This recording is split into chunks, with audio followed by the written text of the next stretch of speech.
A Mabel y a Aurelia también por su oración. Y ahora sí, vamos a compartir la palabra de Dios.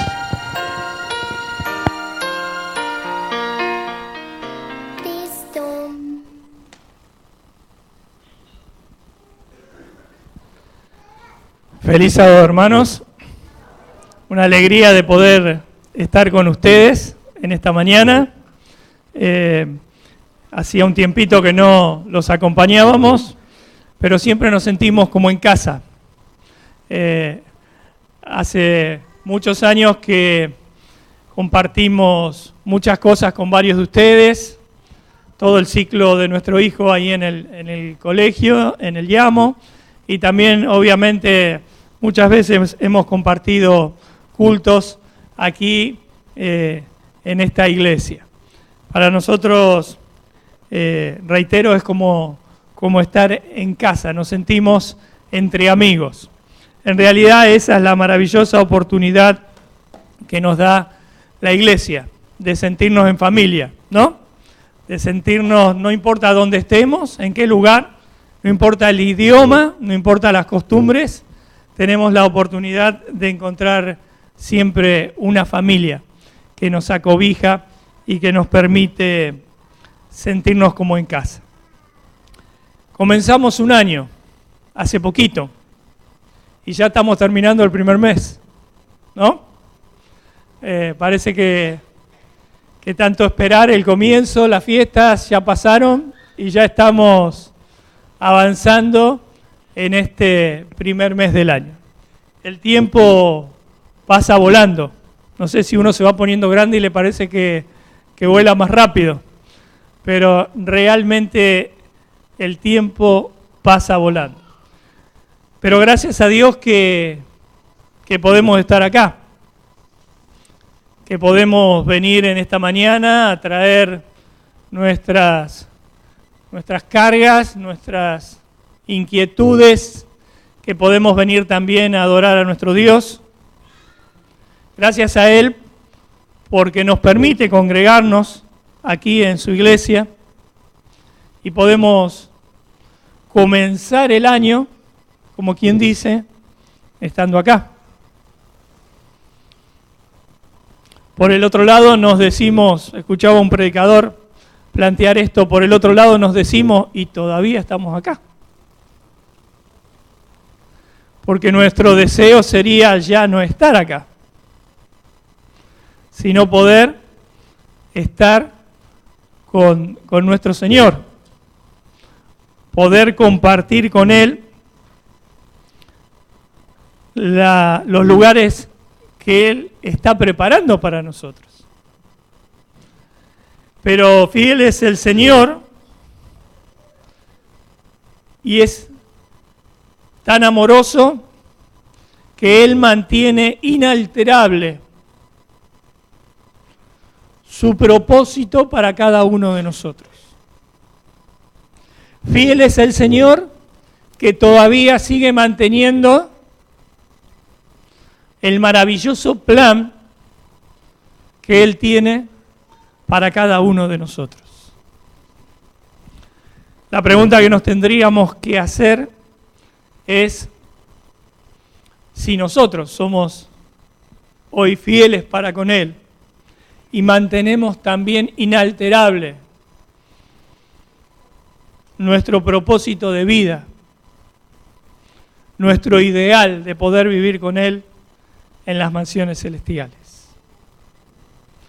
Gracias al Señor porque el Señor nos ha escogido y nos ha llamado.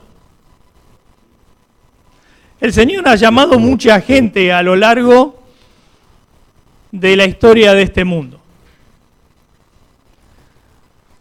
Algunos que quizás nosotros no los hubiésemos llamado. ¿Alguna vez se preguntaron ustedes si hubiésemos tenido la oportunidad de estar en el lugar de Jesús, si hubiésemos escogido a los mismos que Él escogió?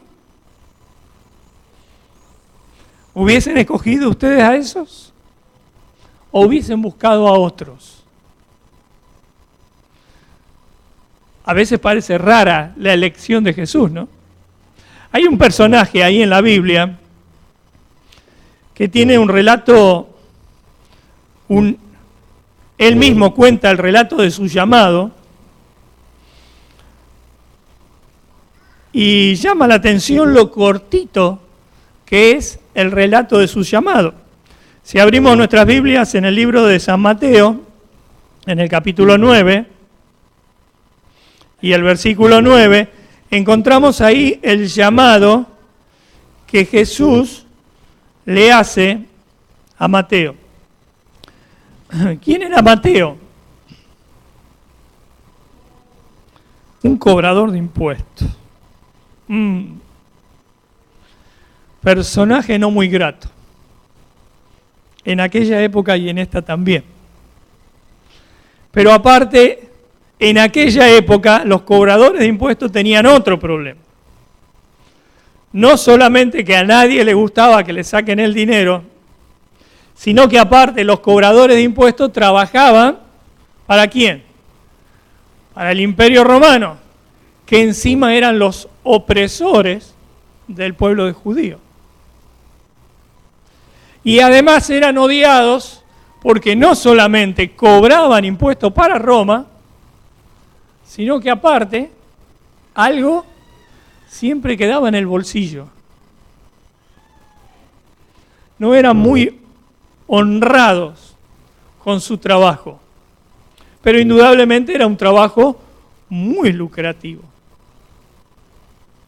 Y ahí estaba Mateo en su oficina, sentado frente a su escritorio, habrá estado controlando quién pasaba y quién no, para que no se le escape nada, y de pronto en ese momento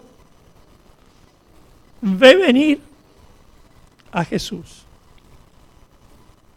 ¿Sabía quién era Jesús?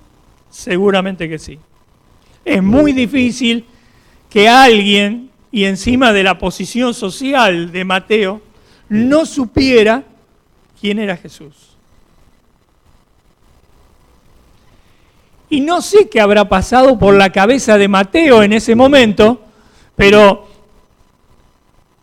lo que menos se habrá imaginado es que Jesús se iba a parar delante de él. Y entonces Mateo en su libro registra en tan solo 6 palabras su llamamiento. Y al irse de allí Jesús vio a un hombre llamado Mateo sentado a la mesa de recaudación de impuestos. ¿Y qué le dijo? Sígueme. ¿Y qué hizo Mateo? Y se levantó y le siguió. Y ahí terminó la historia de la conversión de Mateo. 6 palabras. Jesús se paró delante de Mateo, le dijo, sígueme, y Mateo se paró y le siguió. Yo no sé si hubiese sido el autor, me hubiese tomado un poquito más de espacio para contar lo que me pasó a mí. Pero Mateo fue muy escueto en su relato. Ahora, eso no significa que la decisión de Mateo haya sido sencilla ni fácil. Porque a partir de ese momento, a Mateo le cambió la vida. En todo sentido. Jesús lo eligió como uno de sus discípulos. Y yo estoy seguro que si nosotros hubiésemos estado en el lugar de Jesús, muy difícilmente hubiésemos elegido a Mateo.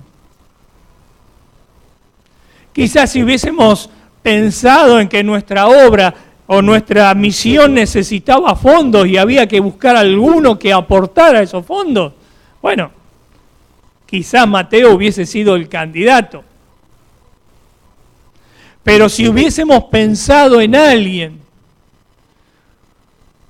con capacidad espiritual para transmitir el Evangelio, una persona de principios, yo no hubiese escogido a Mateo. Pero Jesús miró a Mateo y le dijo, sígueme. Y gracias a Dios que Jesús mira lo que nosotros no miramos. Gracias al Señor que Él tiene una forma de elegir, de seleccionar muy diferente a la que nosotros podemos llegar a tener. A Mateo le costó. Dejó su vida, dejó su posición social y estuvo ahora dispuesto a unirse a este Jesús que lo llamaba. ¿Cuál es el método de selección que utiliza el Señor? Como gerente de recursos humanos, este Jesús, ¿qué parámetros utiliza para elegir a alguien para que se sume a su emprendimiento? ¿Tiene algún método el Señor para elegirnos? Sí, tiene un método. Ahí en 1 Corintios está el método que Jesús utiliza para seleccionar. 1 Corintios, el capítulo 1, el versículo 26 al 31. Vamos a ir leyendo estos versículos. Vamos a tratar de matizar algunas versiones para tratar de comprender de una manera más clara lo que Jesús, ¿sí?, o lo que Dios tiene como principio de selección, lo que aquí San Pablo nos dice. Hermanos, dice él, hermanos, consideren, ¿qué dice? En la otra versión dice, pues mirad, hermanos, vuestra vocación. La nueva versión internacional dice, hermanos, consideren su propio llamamiento. Vocación, la palabra es llamamiento. ¿Hemos sido nosotros llamados? Sí. ¿Qué nos dice Pablo? Miren ustedes cómo han sido llamados. Y esta palabra, llamamiento, vocación, ¿sí?, tiene una connotación muy especial. Aquí, cuando Pablo utiliza esta palabra y dice, miren vuestro propio llamado, no se refiere solamente al que llama. Yo puedo llamar, puedo ir y golpear, puedo ir y tocar un timbre. No se refiere a ese llamado, sino se refiere al llamado que tiene respuesta. Pablo se está refiriendo no solo al que llama, sino al que llama y le han respondido.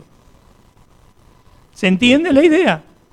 ¿Quiénes son los que llaman y han respondido? Somos nosotros, los que estamos aquí, los que hemos aceptado el llamado.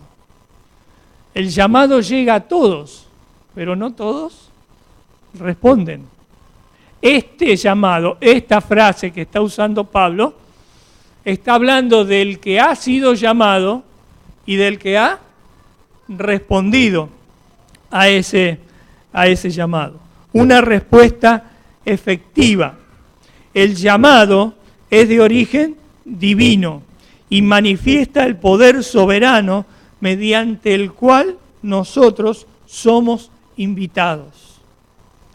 Todos nosotros somos llamados. Muy bien, ¿qué sigue diciendo Pablo? Que no sois muchos sabios según la carne, ni muchos poderosos, ni muchos nobles.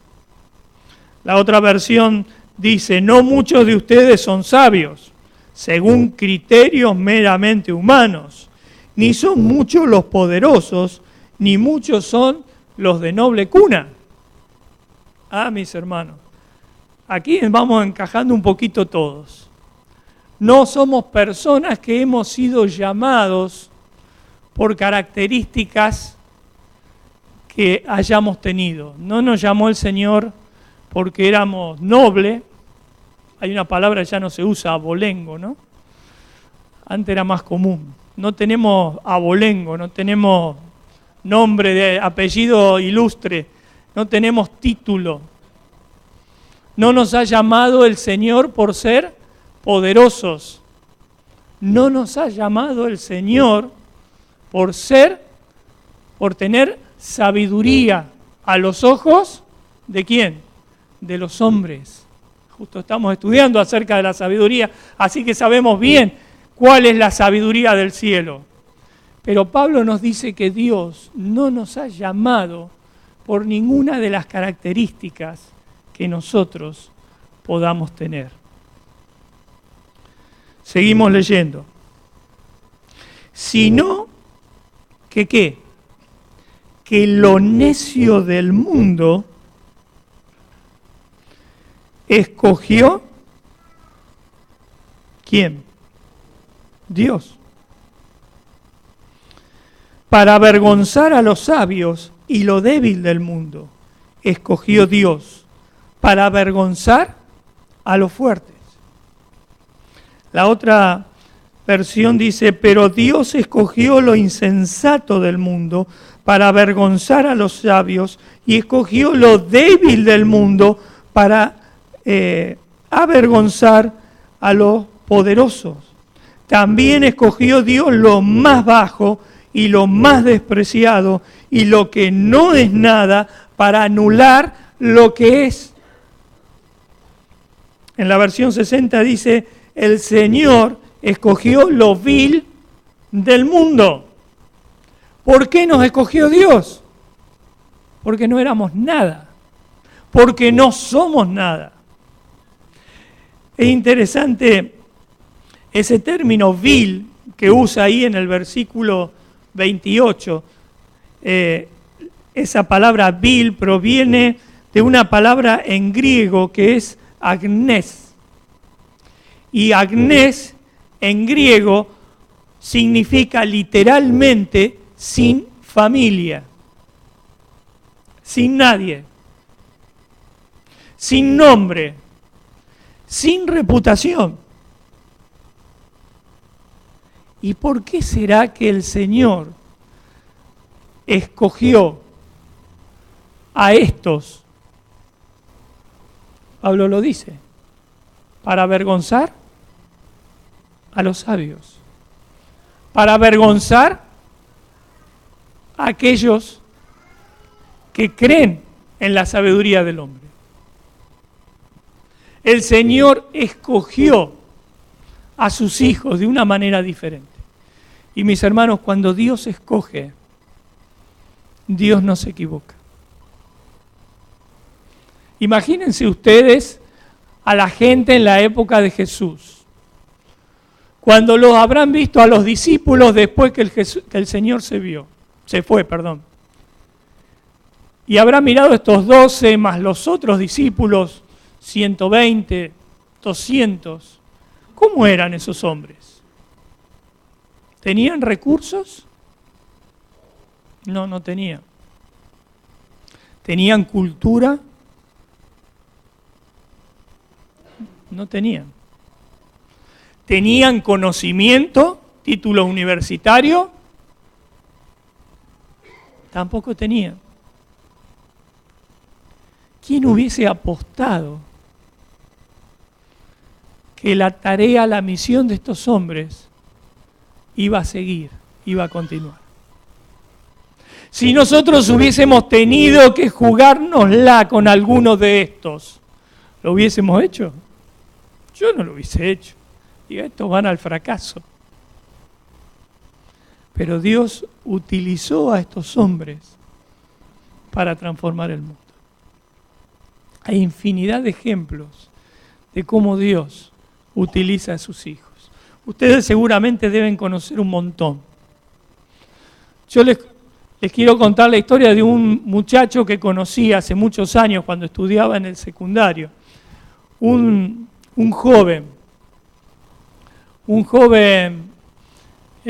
chico que venía de una provincia del norte.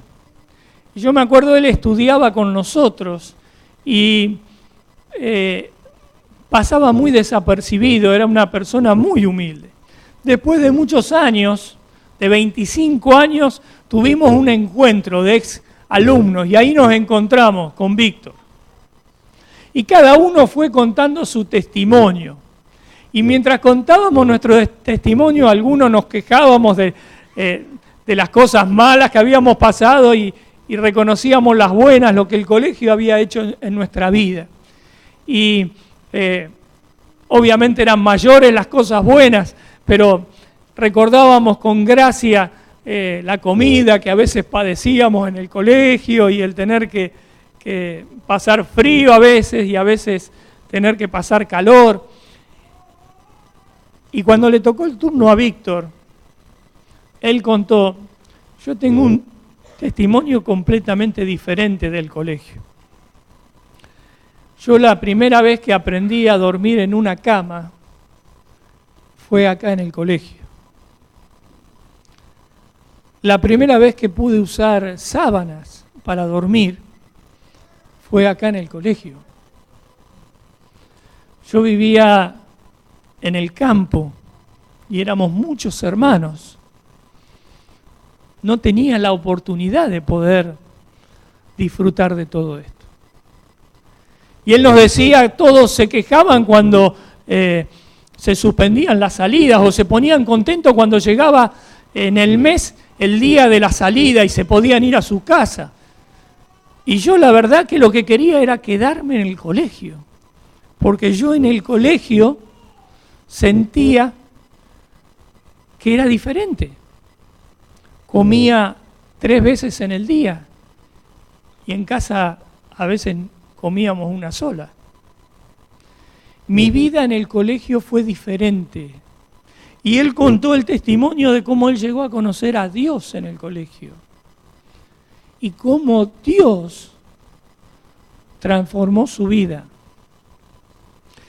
Y ahora lo veíamos a Víctor, un hombre ya grande, con una familia formada, siendo un médico exitoso, teniendo a sus hijos estudiando en la Universidad Adventista del Plata, siendo una persona de bien.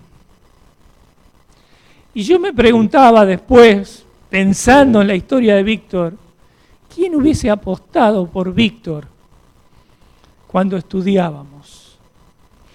¿Quién hubiese puesto su ficha a él, pensando que él podía llegar a triunfar en su vida?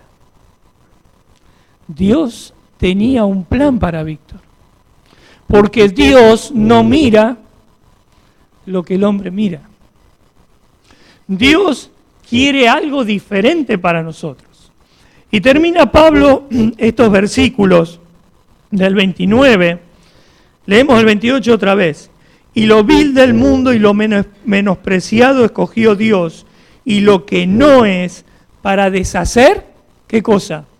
Lo que es, a fin que nadie se jacte en su presencia.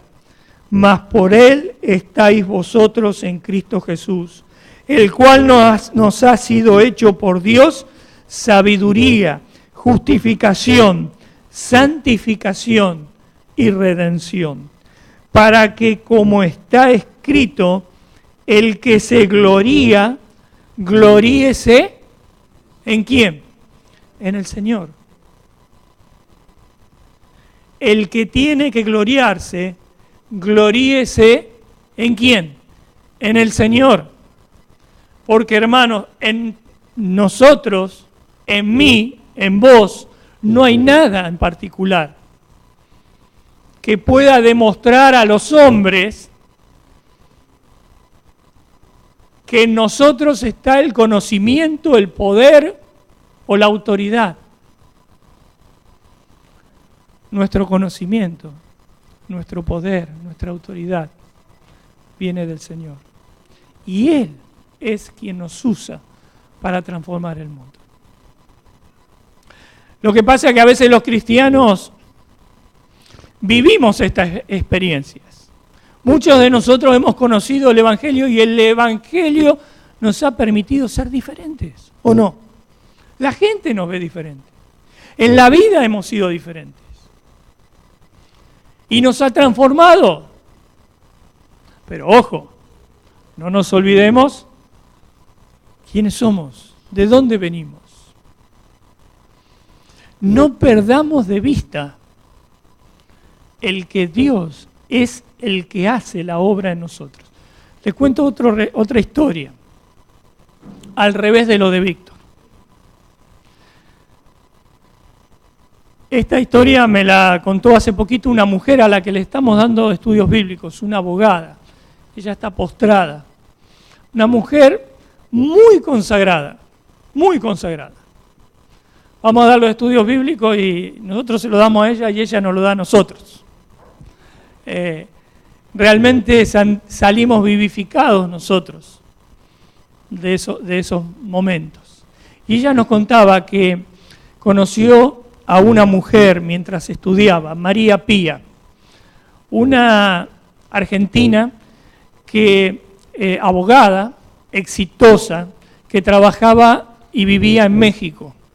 María Pía era la encargada de toda la parte de inversión de uno de los bancos más importantes de México. Ella se dedicaba a la parte de inversión de particulares. Tenía una vida realmente exitosa. No le faltaba absolutamente nada. Lo que ustedes se imaginen, nada. No le faltaba nada. Tenía su familia, tenía su trabajo y tenía un excelente buen pasar. Pero había algo en la vida de María Pía que no la hacía ser feliz. Y un día, me contaba ella, esta chica en un retiro espiritual sintió el llamado de Dios a hacer un trabajo completamente diferente al que ella hacía. Y en ese momento tomó la decisión de dejar lo que ella estaba haciendo y cambiar rotundamente el perfil de su vida. Así que María Pía renunció a su trabajo, se volvió a la Argentina, decidió vender todo lo que ella tenía, todo,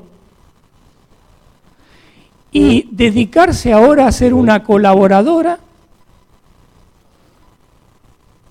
de una tipo seminarista en un trabajo en la provincia de Santa Fe. Así que María Pía ahora se dedica a trabajar con chicos en situación de riesgo. Chicos con problemas familiares, chicos con problemas de violencia. Y ese es su ministerio. Y ella ha dejado todo lo que tenía por dedicarse a este trabajo. Y ella me contaba, esta mujer que conoció a María Pía, me decía, y te aseguro que cuando yo la conocí y cuando hablé con ella y cuando la escuché orar, me di cuenta que ella realmente era una persona que sentía felicidad en su vida, que había encontrado el plan de Dios para su vida. ¿Pero por qué? Porque había puesto su vida de acuerdo al plan de Dios, de acuerdo al propósito de Dios. Porque había dejado que Dios la utilizara. Porque cuando el Señor nos utiliza a nosotros, lo hace de una manera tan eficiente que no cabe duda que no somos nosotros, sino que es el Señor quien nos usa. Hay una cita que dice: los buenos principios son siempre exigentes. Nadie puede tener éxito en el servicio a Dios a menos que todo su corazón esté en la obra y tenga todas las cosas por perdidas frente a la excelencia del conocimiento de Cristo. Nadie que haga reserva alguna puede ser discípulo de Cristo y mucho menos puede ser su colaborador. A veces el tema pasa porque como hijos suyos estamos dispuestos a reconocer que Él es quien nos transforma, pero a veces queremos dejar un poquito de orgullo dentro de nosotros, ¿no? Y a veces queremos pensar que también nosotros somos los que hacemos parte de nuestro propio trabajo. Sin embargo, la cita dice que debemos entregar todo, dejar todo. ¿Qué significa todo? Dejar nuestra voluntad, dejar nuestra decisión, dejar que el Señor sea quien nos maneje. Quizás como ejemplo, hace un tiempo atrás habíamos viajado a un lugar y la noche que llegamos se desató una terrible tormenta. Y no conocíamos el lugar, habíamos llegado de noche, así que lo primero que uno dice es ¿dónde puedo dejar el auto? No vaya a ser que caiga piedra, ¿no? Y llovía cualquier cantidad. Entonces buscamos un árbol frondoso, era como un pino, me acuerdo. Y ahí medio en la oscuridad, lo más pegadito al tronco posible, aunque no es buen consejo dejar el auto abajo de un árbol, pero bueno, era lo que había. Acomodamos el auto en ese lugar. Y yo pensé que iba a estar todo bárbaro, que iba a estar bien protegido. A la mañana siguiente, con luz, salí a mirar y ahí estaba el auto, sin ningún problema. Nada me llamó la atención, salvo que cuando me acerqué a la puerta, noté que en la oscuridad, al cerrar la puerta, había quedado una rama, no muy grande, una rama del pino, adentro del auto. Había quedado apretada con la puerta. ¿Y qué había pasado? Por esa ramita había entrado todo el agua al auto. Se había mojado todo el asiento, toda la alfombra. Y yo pensaba, tan solo por una ramita. Pero esa ramita había sido el conducto que había permitido que el agua entrara al auto. A veces en nuestras vidas quedan ramitas metidas adentro, por la cual el enemigo permite que entren cosas a nuestra vida. A veces esas ramitas son el impedimento para que Dios demuestre al mundo lo que su poder, lo que su sabiduría hace en nuestras vidas.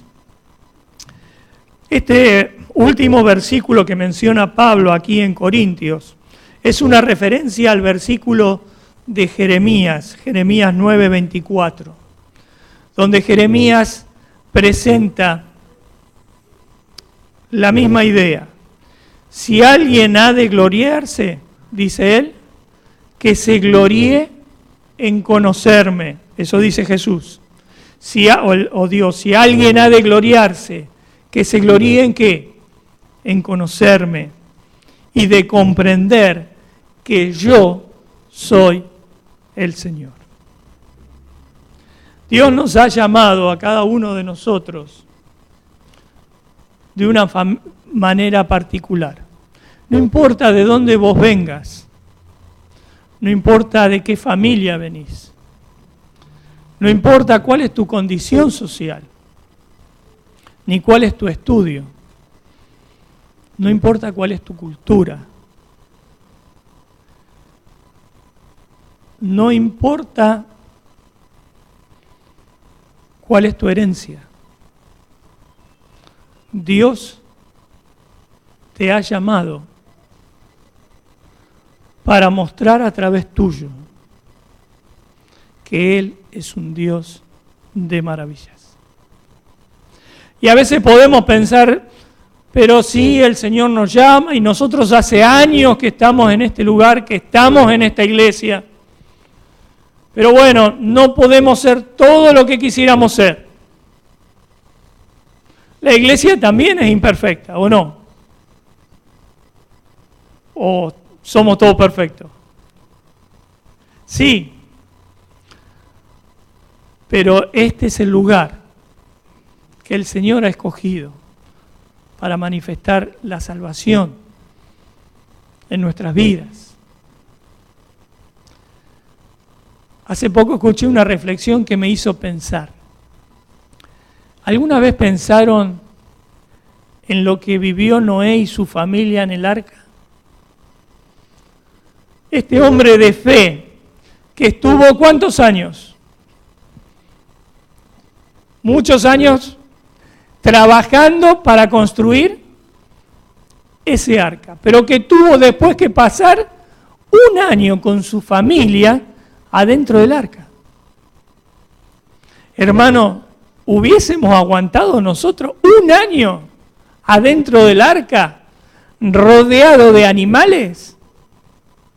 No habrá sido un lugar muy agradable, ¿o sí? ¿Se imaginan ustedes un año viviendo con animales, con una sola ventanita y con la puerta cerrada?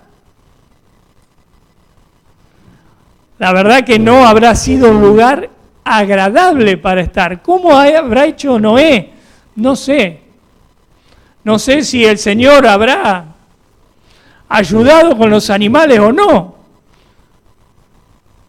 Pero sin lugar a dudas, el mejor lugar que había en ese momento era dentro del arca. Porque afuera del arca había muerte. Solamente en el arca había salvación. Solamente en el Señor hay salvación. Quizás nos toquen vivir experiencias que no serán las mejores, pero afuera hay muerte. Solamente con el Señor hay salvación. Y Dios nos ha llamado y nos ha escogido para que nosotros seamos un pueblo diferente. No nos ha escogido por lo que éramos, no nos ha escogido por nuestra condición. El Señor nos ha llamado para demostrar en nosotros la obra que Él quiere hacer. Pero está en nosotros si vamos a aceptar ese llamado o no. Quizás podemos creer que no necesitamos. Quizás creemos que las sabemos todas, que hemos estudiado, que nos hemos preparado. Solamente necesitamos ponernos en las manos de Dios. Dios no necesita mi inteligencia, ni tampoco necesita la tuya. Dios no necesita mi dinero, ni tampoco necesita el tuyo. Dios no necesita mi personalidad, ni tampoco la tuya. Dios no necesita mi habilidad, ni mi fama. Esas no son las cosas que Dios busca de nosotros. ¿Saben qué busca Dios de nosotros? Nuestra disponibilidad, nuestra entrega constante y cotidiana. Dios no busca mi educación, sino que lo que el Señor quiere es mi relación con Él. Y no estoy queriendo decir con esto que la educación no sea buena, por el contrario, pero mi educación, cuando está dependiendo de una relación con Él, no es lo que nosotros conocemos, es a quién nosotros conocemos. Ese es el secreto. No es lo que nosotros conocemos, sino a quién conocemos. Cuando ese quién es una realidad en mi vida, cuando ese quién es una vivencia permanente en mi vida, la transformación hace que el mundo conozca a aquel que es la razón de mi vida. Y termino con Filipenses 1:6, un versículo conocido. Y es una promesa para cada uno de nosotros. San Pablo dice ahí, estoy convencido de esto. Una aseveración, ¿no? Estoy convencido de esto. ¿De qué cosa estaba convencido Pablo? Del que comenzó tan buena obra en ustedes, la irá perfeccionando hasta el día de Cristo Jesús. Mis hermanos, esa es una promesa para cada uno de nosotros. Dios ha comenzado una tarea en nuestra vida. Dios ha comenzado una obra en nuestra vida. Y Él la va a terminar. La va a seguir desarrollando hasta el maravilloso día cuando el Señor venga a buscarnos. Que todos podamos estar ese día ahí y podamos regocijarnos en esa maravillosa esperanza. Amén.